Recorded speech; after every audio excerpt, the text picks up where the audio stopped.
Izay ny makasika ny tontolon'ny fampianarana fahiditra kosana isika eo amin'ny tontolon'ny politika manomboka eto. Tonga teny amin'ny lapan'ny tanàna Antananarivo renivohitra ny ben'ny tanàna vaovao Ramatoa Lalao Ravalomanana tamin'ity maraina ity.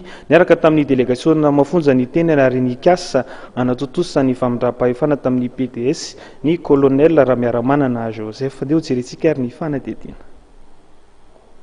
Tsy tanteraka indray ny famindram-pahefana teo amin'ny Ramatoa Lalao Ravalomanana sy ny PDS Antananarivo Ramiaramiarana Joseph. Laza amin'ny PDS Antananarivo fa mbola tsy nahazo fampahafantarana na notification tenany ary miandry izany vao afaka manatanteraka famindram-pahefana. Toe-javatra izay niteraka famalina teo amin'ny PDS Antananarivo sy ny délégation team izay nitarihany Ravalomanana amin'ny vady. Rehefa notifiena ao ministère izy aloha vaketo amin'ny alors monsieur le préfet azafady fa ny PDS ake mba dans les situations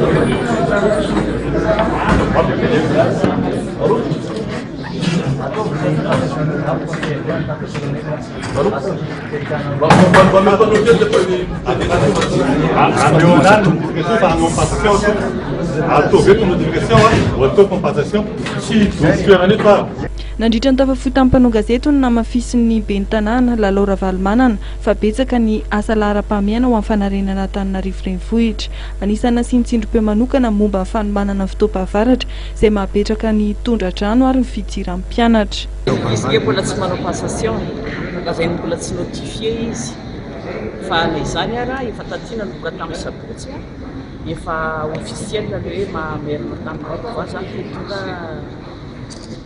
zatra an'ilay toerana sy mijery ny mpianatra satria ela be loatra ho avy ny orana miditra ny mpianatra dia mbola tsy zavatra atao be efa tsy maintsy fatao ihany zay rehetra zavatra anarina anketsika izany fanarenana izany tsy mikapoly fa mila fiomanana bebe ary za koa ny vahoaka zany efa hitako hoe mampalahelo manjary ohatran'ny mangasiasy izy.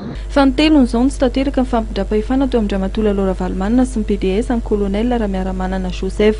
Na dia tsy tanteraka azy izay famindram-pahefana izay nandao ny lapan'ny tanàna ny PDS ny colonel Ramiaramanana ary efa nampiasa ny efitrano fivorian'ny commune ny ben'ny tanàna vaovao Lalao Ravalomanana. Niresaka tamin'ny solotena ny mpiasan'ny commune niaraka tamin'ny staffiny Ramatoa Lalao Ravalomanana ary nojerena tao anatin'izay fivoriana izay ny momba ny fomba fiasa eo anivon'ny commune Antananarivo renivohitra.